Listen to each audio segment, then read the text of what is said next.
욥기 5장 1절에서 27절 제목은 엘리바스의 말, 엘리바스의 말 4장 5장에 이어서 가는 겁니다. 엘리바스의 말 2 뭐 이렇게 이 욥이 많은 연단을 받는데 친구들이 이렇게 찾아왔습니다. 이 사람들은 멀리서 온 거예요. 멀리서 오는데 상당히 지혜가 있는 사람들, 특히 에돔 북부 쪽에 지혜가 있는 사람들이 좀 살았다고 그럽니다.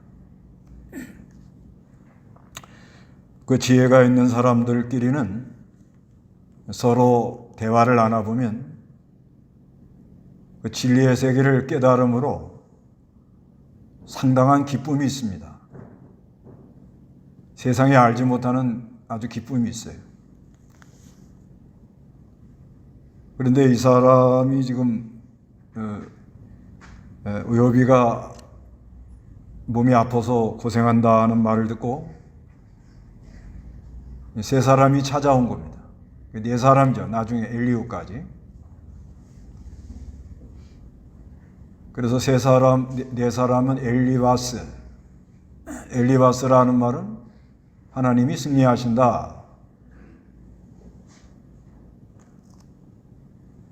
빌닷은 논쟁의 아들.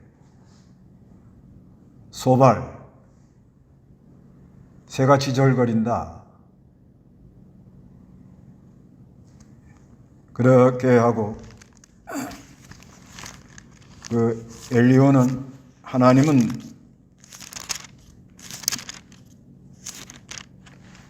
우리 하나님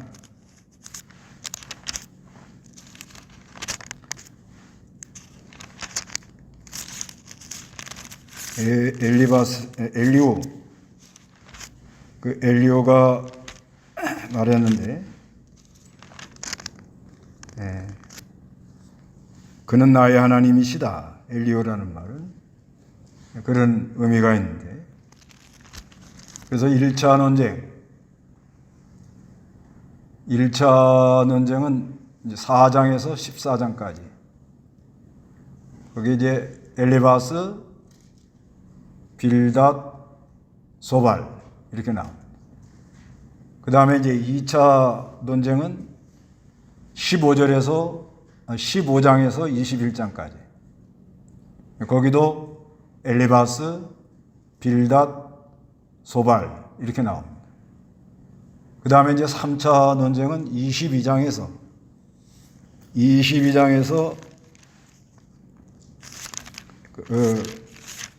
31장까지. 여기는 엘리바스, 빌닷, 소발은 안 나오고 이제 32장에 엘리후가 나와요. 32장에 엘리후가 나옵니다. 그리고 이제 38장부터는 이제 하나님께서 말씀을 합니다. 하나님이 직접 욥에게 말을 해주는 거예요.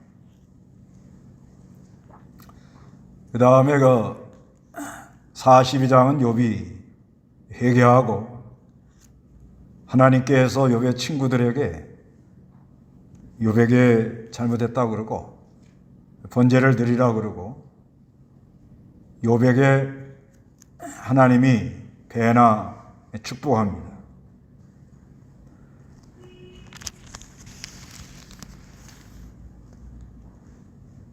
온전한 사람, 순전한 사람.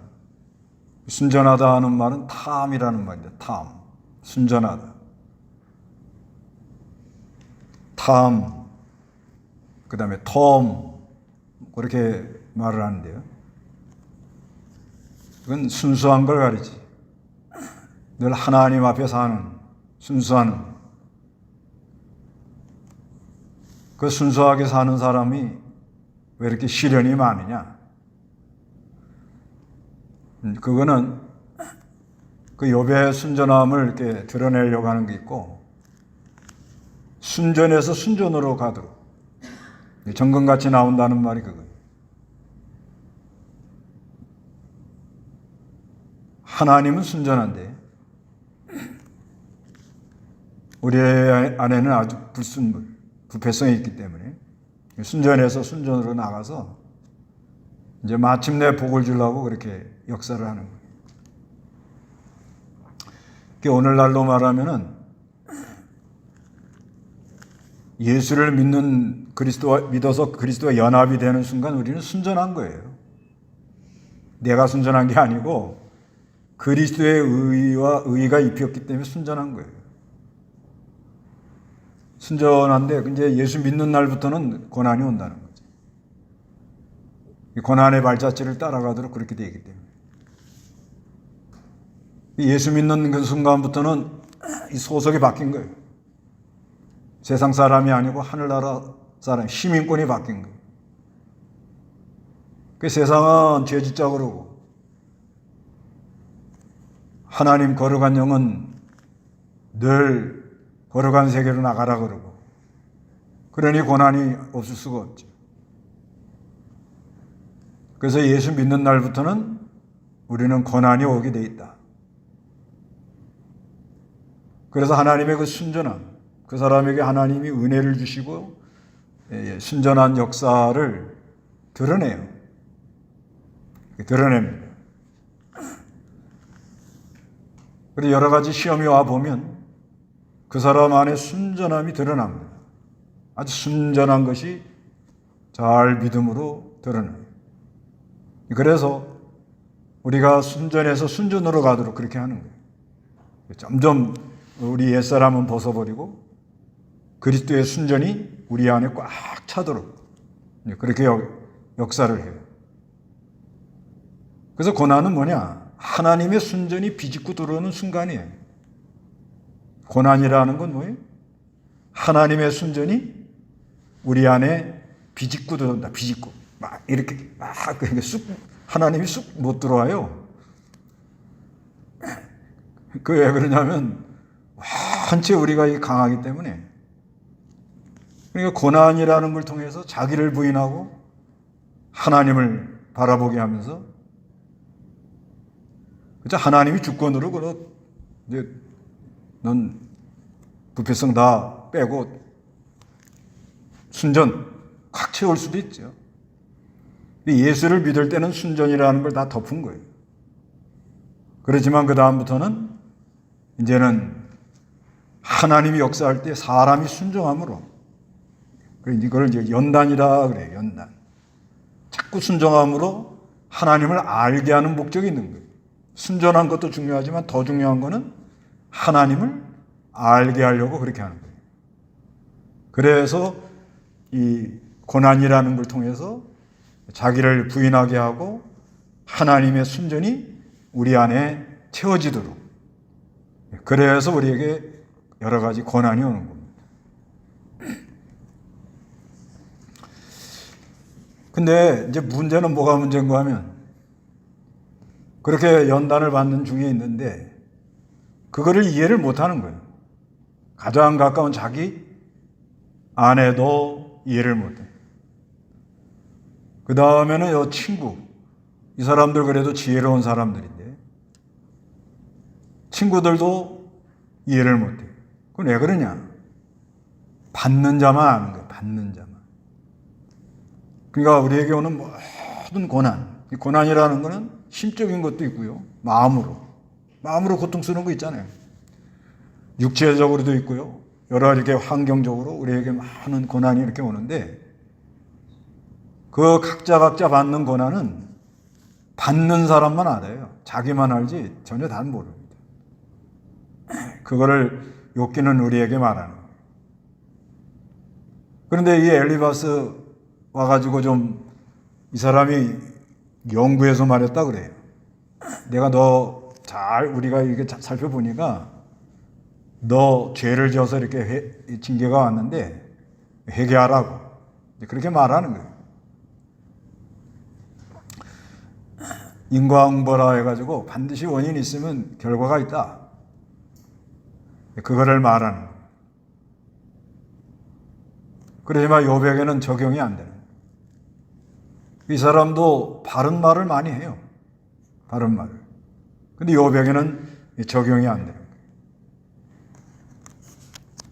그래서 이제 4장부터 5장까지 여기 2장, 1차는 2번 말했고요. 2차는 15장 1장 말했고요.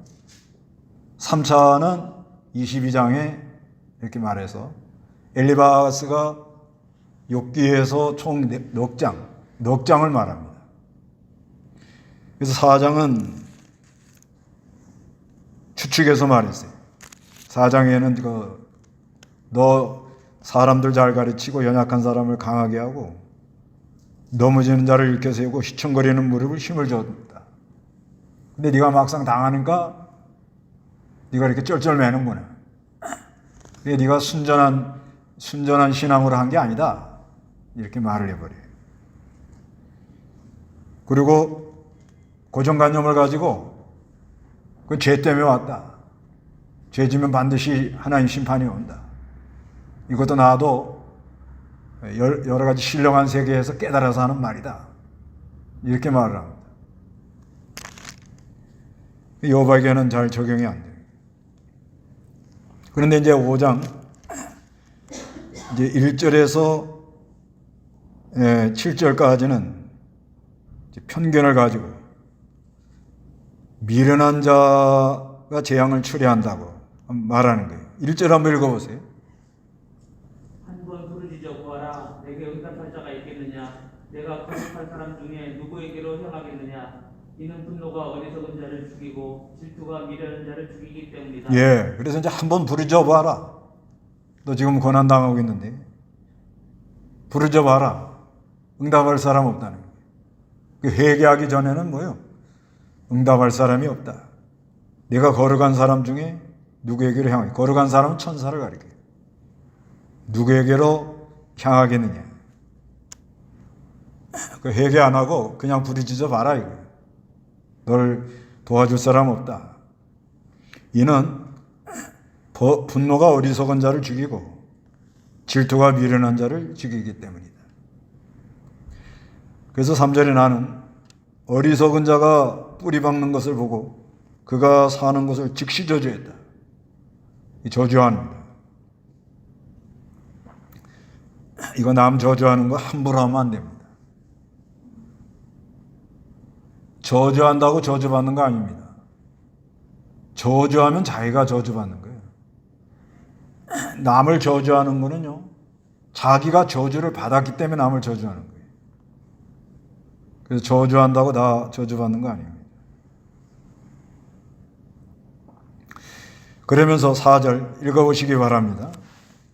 그의 자식들은 도움에서 멀고 그들이 성문에서 짓밟으나 구할 자가 없었고 그가 추수한 것을 굶주린 사람들이 먹으니 가시나무 가운데 있는 것도 빼앗으며 올무를 놓은 자가 그들의 재산을 삼켜버린다. 예. 그의 자식들은 도움에서 멀고 그들이 성문에서 짓밟으나 구할 자가 없다. 욥이 자녀가 다 죽었지요. 너 죄가 있기 때문에 네 자식이 다 죽은 거야. 이렇게 말하는 거예요. 얼마나 이게 힘들겠어요. 제일 예민한 건데. 그가 추수하는 것을 굶주린 사람들이 먹으니 가시나무 가운데 있는 것도 빼앗으며 올무에 놓은 자가 그들의 재산을 삼켜버린다. 너 재산 다 날아가잖아. 죄가 있어서 그런 거야. 그렇게 말을 합니다.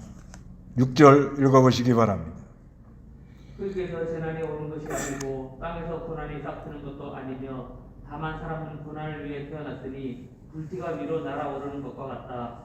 나 같으면 하나님께 구하며 내일을 하나님께 맡기겠다. 예. 흙에서 재난이 오는 것이 아니고 땅에서 고난이 싹 트는 것도 아니며 다만 사람은 고난을 위해 태어났으니 불티가 위로 날아오르는 것 같아요. 그래서 나 같으면 하나님께 구하며 내일을 하나님께 맡기겠다.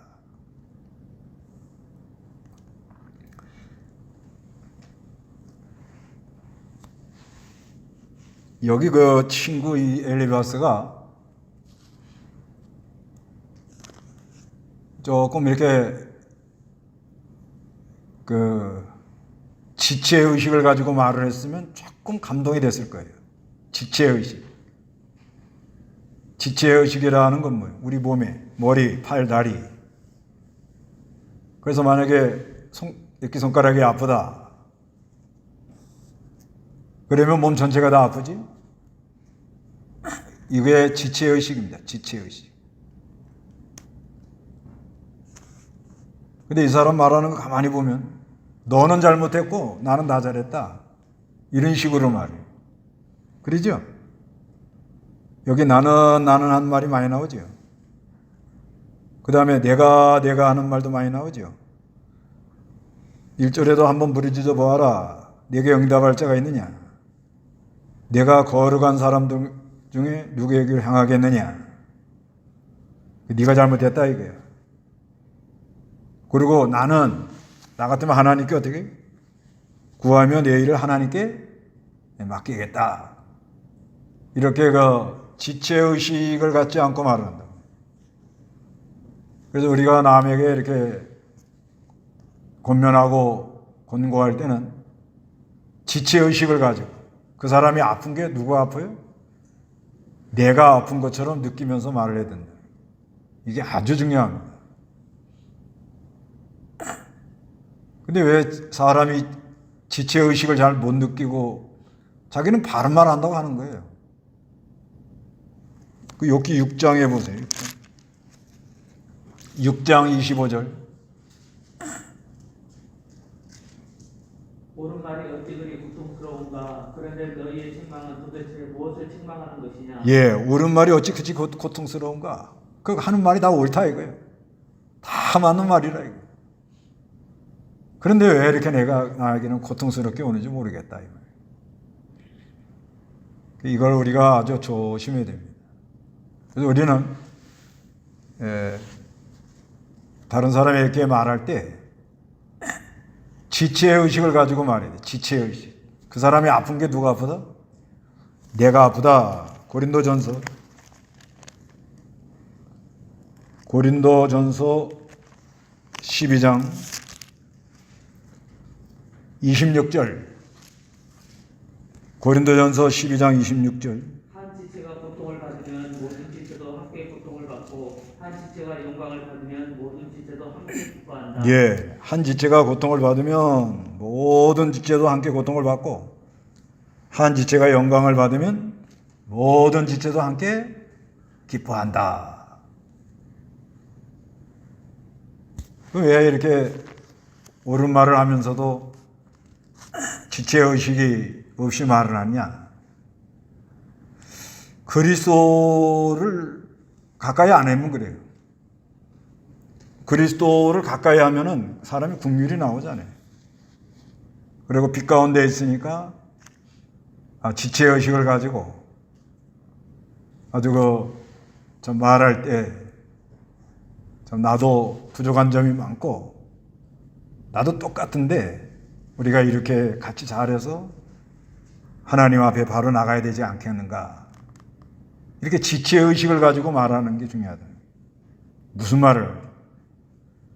근데 옳은 말을 한다고 하는데 검사처럼 아주 이렇게 막 그 검사 생활하던 사람이 정치하면요 실패를 많이 합니다. 그건 왜 그러죠? 그 사람들은 오랫동안 30년 동안 사람을 보면 저걸 어떻게 잡아 집어넣을까 이 생각밖에 안 해요. 그래서 정치 실패해요. 사람들이 오랫동안 자기 종사한 거요. 그 하루아침에 안 없어져요. 형사들은 늘 저 사람 뭘 잘못했나 이렇게 색안경을 꼭 끼고 본다는 거예요. 그래야 잡을 거 아니에요. 형사가 범인을 하나도 못 잡는다. 그럼 그거 벗어야죠.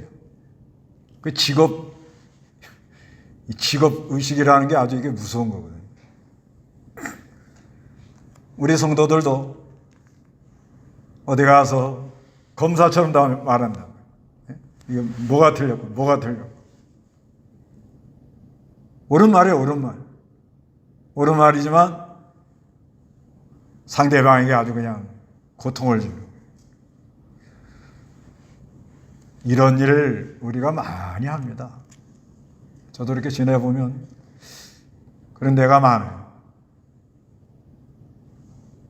그래서 우리는 무슨 말 할 때 자기가 생각하는 게 전부가 아니다. 항상 그렇게 생각하고 사람에게 일어나는 것은 천태만상이다. 전혀 알 수 없는 게 많다. 이렇게 겸손하게 그래도 상대방이 뭔가 이렇게 좀 갈 길을 몰라가지고 물어보면 같이 좀 기도해보자. 좀 지내보자. 실제로 기도하고 지내봐야 돼. 그래서 조심스럽게 이렇게 하는 것이 하나님이 기뻐한다. 이렇게 막 권면하는 게 아주 그게 중요합니다. 이거 엘리바스가 잘못하는 거 우리도 다 합니다. 잘 생각해 보세요. 저도 가만히 생각해 보면 그렇죠. 바로 하려고 애를 썼죠. 근데 지체의식이 별로 없이 나는 다 하자는데 당신은 왜 그거밖에 안 돼? 그러면 상대방은 뭐라 그래? 너나 잘해. 그래 대화가 안 되는 거예요. 따로 노는 거예요. 따로 노는. 가정에서도 마찬가지예요. 아니 이제 가족이 되면 내 부분 아니에요. 내 부분. 부분인데 자기 한 부분을 막 때려요. 남자가 여자 때리면 요즘은 여자가 남자를 때린다며. 자기의 지체인데 그걸 때리면 어떡하란 말이에요. 또 자기 지체에 대다고 자꾸 퍼부대면 결국은 누가 아픈 거예요? 네? 누가 아파요? 잔소리 자꾸 자기 지체에 대고 자꾸 막 퍼부대면 누가 아파 나중에? 자기가 아파요, 자기가. 그런 이 생각을 가지면 굉장히 조심하고 집에 가서도 이걸 잘하면은요, 인간관계 잘하다가 하늘 날아갈 수 있어요. 특히 이 보수 진영에 있는 사람들 조심해야 돼요. 자기는 다 옳죠. 내가 하는 게 전부 의죠. 나는 성경대로 딱딱하죠. 그 나머지는 다 틀렸다. 이런 식으로 나와요. 그건 아주 바리새이적이잖아요. 지체의식이 없는 거예요. 지체. 우리는 다 한 몸이다. 누가 어려움을 당하면 내가 아픈 것 같고 누가 뭘 잘 되면 같이 기뻐하고. 근데 이 사람은 나 같으면 하나님께 뭐예요? 기도해봐. 하나님 다 들어줘. 나 같으면 내 일을 하나님께 다 맡기겠다. 너는 뭐 하는 거냐? 지금 그런 말이죠. 그러면서 이 사람이요. 9절부터 보세요. 하나님은 크고 측량할 수 없는 일과 기이한 일을 헤아릴 수 없이 행하시니 땅 위에 비를 내리시며 밭에 물을 공급하시고 낮은 사람들을 높이시며 슬퍼하는 사람들을 안전한 곳으로 올리신다. 예.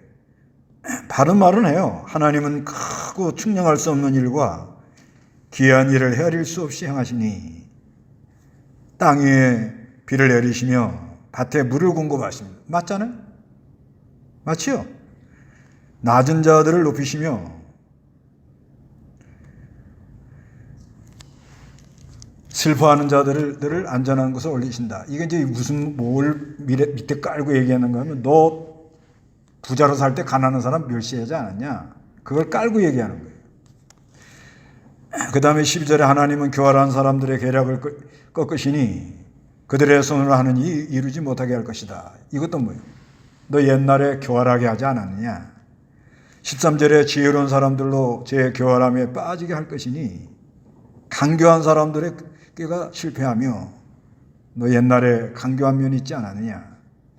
그들은 낮에도 흑암을 만나고 한낮에도 밤처럼 더듬고 다닐 거라는 거예요.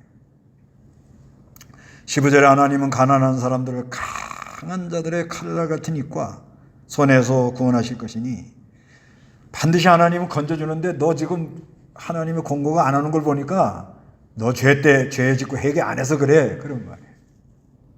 그런 말입니다. 반드시 하나님 구원해 주죠? 예? 구원해 주죠? 근데 요번 지금 계속 연단 받지요? 그러니까 네가 지금 회개하지 않아서 그렇게 된 거다. 그러므로 힘 없는 자에게 소망이 있으며 불의가 자기 입을 다물게 될 것이다. 회개하라. 그 말이에요. 그래서 우리가 여기서 죄를 짓고 고난이 오는 수가 있고요. 선을 행하다 오는 고난이 있고 그래요. 그렇죠? 그 베드로전서 2장 18, 19, 20, 21. 그건 좀 가 찾아보고. 거기 보면 부당하게 당하는 고난, 죄를 짓고 당하는 고난, 선을 행하다 오는 고난. 그렇게 있습니다. 죄를 짓고 오는 고난은 어떤 현상이 있죠?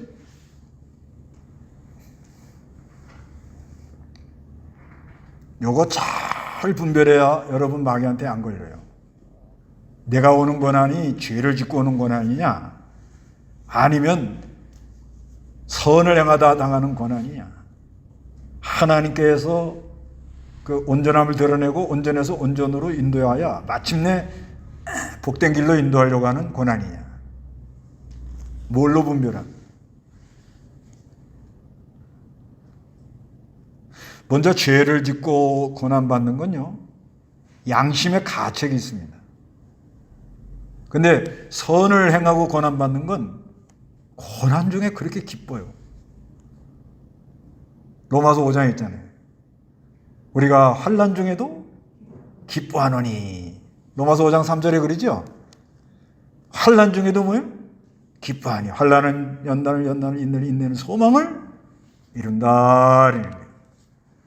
그리고 우리가 고난이 올 때 가책이 오면 그건 죄 짓고 고난받는 거예요. 근데 고난이 오는데 너무너무 기쁘다. 그건 선을 행하다 고난당하는 거예요. 그렇게 분별을 합니다, 이게. 그 다음에 죄 짓고 이 고난 올 때에 회개하면요, 그 마음에 그 고통이 싹 없어져 버려요. 실제 그렇잖아요. 문제가 해결이 된단 말입니다. 그런데 선을 행하다가 오는 고난은 예정한 기간까지 가야 돼요. 그렇게 금방 고난이 없어지는 게 아닙니다. 여기 지금 그 말이에요, 이게. 욥에게 그 욥은 마침내 복을 줬잖아요. 그 연단 받는 기간까지는 가야 된다, 이게. 왜? 만들어줘야 되니까. 만들어줘야 되니까 곡이 다릅니다. 죄를 짓고 우리가 하는 거는요, 회개하면 그 사유, 하나님이 용서해 주시는 그 은혜가 있어요. 그래서 문제가 해결이 돼요. 회개가 나오고 마음의 평화가 오고 회개하면 하나님이 걷어가요. 근데 선을 행하다 고난받는 거는 예정한 기간까지 가야 돼요. 예정한 건 언제인지 우리가 모르잖아요. 그래서 인내하라 이렇게 말하는 거예요. 여러 가지 시험을 만나거든 온전히 기쁘게 여기고 인내를 온전히 이루라. 온전하고 그 비하여 조금도 부족함이 없게 한다. 그래서 죄 짓고 회개하면요, 그것도 치유의 역사가 있는 거예요. 회개만 하면 그건 은혜가 있어요. 그래서 이 죄 짓고 난 다음에 회개하면은, 그런다고 죄질하는 건 아니지만, 그래도 그 하나님이 그 사유, 치유해 주신 은혜가 있어요. 그래서 그러나 선을 행하다 고난받는 것은 베드로전서 2장 21절에 근거하여 그리스도의 고난에 뭐예요? 발자취를 내가 따라가고 있는 중인 거예요. 그게 그렇게 차이가 납니다. 여기 지금 친구가 뭐라고 그러는 거죠? 16절에 그러므로 힘없는 자에게 소망이 있다. 소망이 있다. 불의가 자기 입을 다물게 될 것이다. 회개하라 이 말이에요. 17절 읽어보세요. 보아라, 하나님의 징계를 받는 사람은 이는 하나님께서 아프게 하시다가 싸매시고 상하게 하시다가 자기 손으로 고쳐주시며 6가지 환난 중에서 너를 구원하실 것이니 7가지 환난 중이라도 재앙이 내게 미치지 못하게 하시며 기근 때에 너를 굶어 죽지 않게 하시고 전쟁 때에도 칼의 힘에서 구하실 것이다. 예, 회개하라. 회개하라는 말이죠. 우리가 이 성경 신방 가서 많이 인용하죠. 누가 이거 말한 거예요 지금? 엘리바스가 말한 거예요. 보아라, 하나님의 징계를 받는 사람은 복이 있으니 전능하신 분의 훈계를 업신여기지 마라.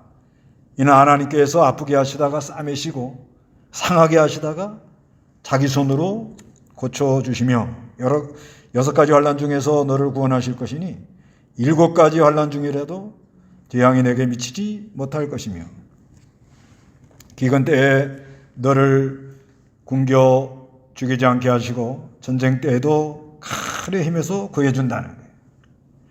너는 혀의 채찍을 피하여 숨을 수 있고 파멸이 다가와도 두려워하지 않을 것이다. 회개하면 하나님이 건져준다는 거예요. 20절에 파멸과 굶주림을 웃어넘기고 땅의 짐승들을 두려워하지 아니할 것이니 이는 내가 들의 돌들과 언약을 맺으며 들짐승이 너와 화목하게 될 것이라. 회개하면 모든 만물이 화답을 한다 이 말이죠. 24절에 너는 그런 말이 많이 나오지. 너는 내 장막이 평안하다는 사실을 알게 될 것이고 회개하면 우리를 살펴보아도 이런 것이 없을 것이다. 회개하면 하나님이 다 복구해 준다는 거예요.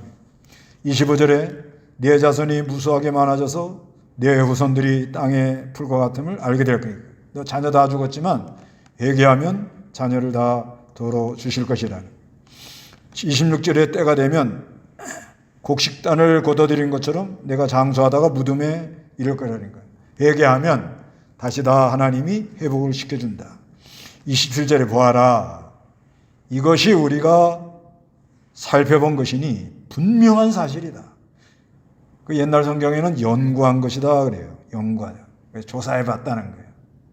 우리가 열심히 이렇게 보니까 회개하면은 하나님이 다 이제 잃어버린 재산 또 이 만물이 다 화답을 하며 잃어버린 재산 다 복구해주고 자녀도 복구해주고 하나님이 잘 되게 해주셔서 너를 아주 장수하게 해줄 거라는 거예요. 너는 이것을 잘 듣고 자신을 위하여 뭐 하라고요? 명심하라 하고 지금 이거 17절에서 27절까지 틀린 말 했어요? 딱 맞는 말이잖아요. 그런데 욥이 뭐라 그래요? 옳은 말이 왜 이렇게 고통스러우냐? 이렇게 말한다. 옳은 말이 왜 이렇게 고통스러우냐?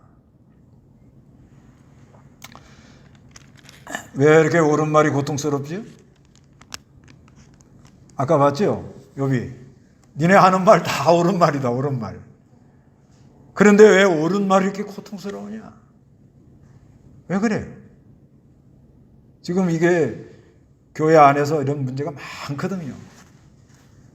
모여가지고 권면한다고 그러고 무슨 셀 모임을 한다고 그러고 막 그러잖아요. 그러면서 서로 권면도 하고 이렇게 똑바로 하라고 그러고 막 그러는데 옳은 말이에요. 옳은 말. 또 성경 가지고도 얘기를 하는데 왜 이렇게 힘들게 나를 힘들어요? 그 셀 모임 하다가 셀 모임 알죠? 셀이라는 말은 세포예요. 세포. 우리 이제 구역이라는 건 뭐예요? 저쪽 우리 같으면 반송 지역 또 저 반여동 부곡동 장전동 이렇게 그게 구역인데 셀이라는 건 뭐냐면 자기하고 맞는 사람끼리 모여라 이거예요. 의사들은 의사들, 선생은 선생들, 공무원들은 공무원들 이렇게 그래야 대화가 되고 그래야 같이 연결해서 다른 사람을 또 전도할 수 있고 자기네끼리 만나면 대화가 잘 돼요. 왜? 같은 업종이니까. 그래서 재미가 나는데 무슨 시험이 들어오면 감당을 못해요. 그래서 교회 안에서 아예 파가 갈려져 있어요. 의사파, 선생파, 공무원파 이렇게 파가 딱 갈려져 있어요. 교회 안에. 그래서 거기서 또 권면한다고 뭐 권면을 해요. 뭐 이래라 저래라 이렇게 해라 막. 자기가 좀 오래 믿었다고 또 뭐 자기가 뭐 지역장이라고 구역장이라고.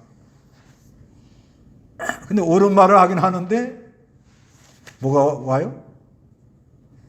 고통이 온다고 그러지? 왜 그러냐? 여러분도 이런 거 경험해 봤어요? 누가 와가지고 권면해가지고 옳은 말이 다 옳은 말인데 듣고 있다 보면 너무 힘들어요. 힘들어. 그건 왜 그러냐? 네, 한마디로 국률이 없는 거예요. 국률과 체율 이 두 가지가 있어야 되거든요. 국률이라는 건 뭐예요? 하나님이 우리를 불쌍히 여기는 거. 그러니까 그 영혼에 대해서 불쌍히 여기는 마음이 있냐? 있습니까? 그 마음이 없으면 아직 때가 안 된 거예요. 여러분 자녀들에게도 우리가 권면하잖아요. 잘 되라고. 근데 애들은 뭘? 잔소리로 듣죠. 아니 한 15살까지 잔소리 듣고 탈출을 하면 되는데 그래서 외국에서는 11, 되면 다 내보내버리잖아요. 그거 아주 잘하는 것 같아요. 근데 우리나라는 이게 지금 그게 안 되니까 애가 30살이 돼도 탈출을 못해요. 그러면 잔소리를 30년 들으면 어떻게 되냐는 거예요? 예? 우리 어렸을 때 잔소리 듣기 싫어서 다 탈출했었잖아요. 아이고, 다 알고 있어요, 하나님이. 그러면 부모는 지금 자녀에게 잘 되라고 그러는 거 아니에요? 잘 되라고. 옳은 말씀이에요, 옳은 말씀. 그런데 왜 이렇게 고통스럽냐. 그러니까 애들이 막 굉장히 힘들어하죠. 요즘 그렇잖아요, 요즘. 그래갖고 이제 자녀들에게 해갖고 안 되니까 이제는 손주한테 하는 거예요, 이제. 조금 있으면 걔네들도 탈출합니다. 왜 그러냐, 이거. 이거 아주 중요한 문제예요. 그 이유가 뭐냐. 우리가 이 권면하고 이럴 때,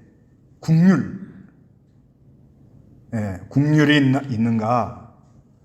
예.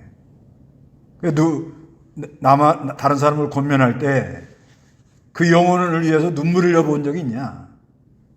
그래서 그 전에 어떤 조사가 목사님이 좀 시골에 교회 좀 돌보고 오느라 갔더니 교회가 문제가 많다는 거야. 그래서 그냥 책망을 하고 바로 해가지고 갔다 왔어요. 어떻게 갔다 어떤가 그러니까 가니까 교회가 문제가 많아서 막 아무기 집사도 책망을 하고 아무기 집사도 좀 바로 하라고 권면을 하고 그러고 해놓고 왔습니다. 그러니까 목사님이 뭐라고 그래요? 그렇게 권면할 때 그대의 눈에서 눈물이 있었느냐? 아니요. 눈물은 무슨 눈물이요? 그냥 혼내고 왔죠. 아이고, 내가 자네를 보낸 게 참 잘못했네. 그러더라는 거예요. 그래서 우리가 남을 권면한다든가 자녀도 마찬가지예요. 자녀. 손주. 이제 자녀는 실패했어. 이제 손주한테. 그렇죠. 어릴 때는 이렇게 하면 이렇게 하면 이렇게 하지요. 조금 지나면 안 봐요? 쳐다보지도 않아요. 벌써 이게 이제 잔소리가 심하다 이거죠. 왜 자녀들한테도 손주들한테도 옳은 말하는 거 좋아요. 그런데 그 사람들 영혼을 우리가 생각할 때 눈에서 눈물이 있었느냐? 체울, 그러니까 국률과 체울. 우리 주님은 모든 걸 다 어떻게 했다고 그래요? 체울하셨다 그러잖아요. 체울. 이 체울의 기도, 국률의 기도. 이 국률의 기도는 그리스도 안에서 이루어져요. 자녀를 놓고 기도할 때 그리스도 안에 가면 그 말 안 듣는 이유가 있어요. 자기도 너무 힘들어하고 그 영혼을 불쌍히 여기는 마음. 그 국률의 기도가 나면 사람이 살아나요. 사람이 살아나요. 또 치유를 하면요, 마음을 얻어요. 예수님이 그렇게 한 거예요. 예수님이 오셔가지고 우리를 불쌍히 여기사. 그런 성경 많이 나오잖아요. 마태복음 보세요. 불쌍히 여기사. 마태복음 15장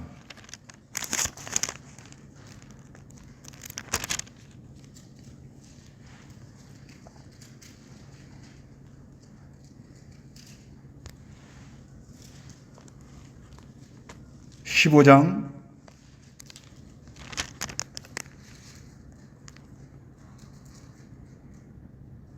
14장이죠, 14장. 14장 14절. 예, 맞아요. 14장 14절. 읽어보세요. 예수께서 내려서 큰 무리를 보시고 그들을 불쌍히 여겨 그들 중에서 아픈 자들을 고쳐주셨다. 예. 예수께서 내려서 큰 무리를 보시고 그들을 뭐요?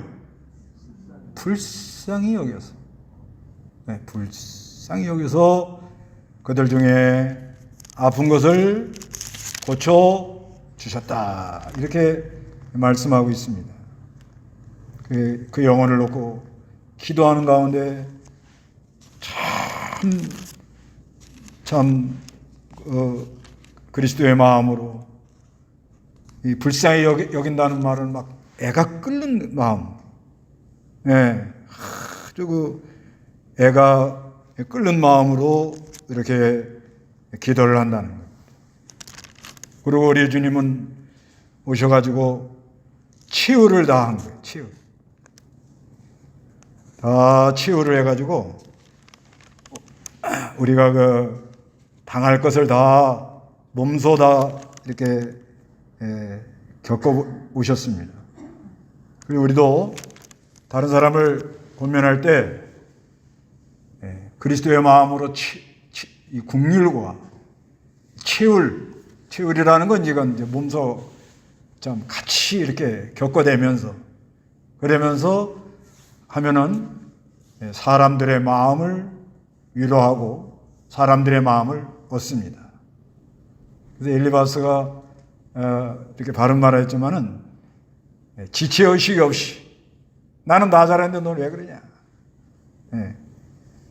그런 식으로 말하면서 상대방을 비하합니다. 너 좀 있을 때 가난한 사람 무시했지? 교활하게 했지? 간사하게 했지? 회개해. 회개하면 하나님 나한테 원상복귀해 줄 거야. 하나님께 징계 받는 거 없인 여기지 마라. 우리가 이렇게 잘 살펴보니까 여기 이제 우리들이는 이제 친구들을 말하는 거예요. 그러니까 잘 명심하고 들으라고. 그런데 그 옳은 말이 왜 이렇게 나를 힘들게 하는가? 그건 왜 그러냐? 그리스도의 긍휼과 치유리 없이 말을 했기 때문에 상대방이 힘들어하더라. 우리는 지체의식을 가지고 상대방 저주하고 비하하지 말고 그리스도의 마음으로 긍휼과 치유를 가지고 권면해서 서로 화목하는 그런 은혜가 있으시기를 바랍니다. 다 같이 기도하겠습니다.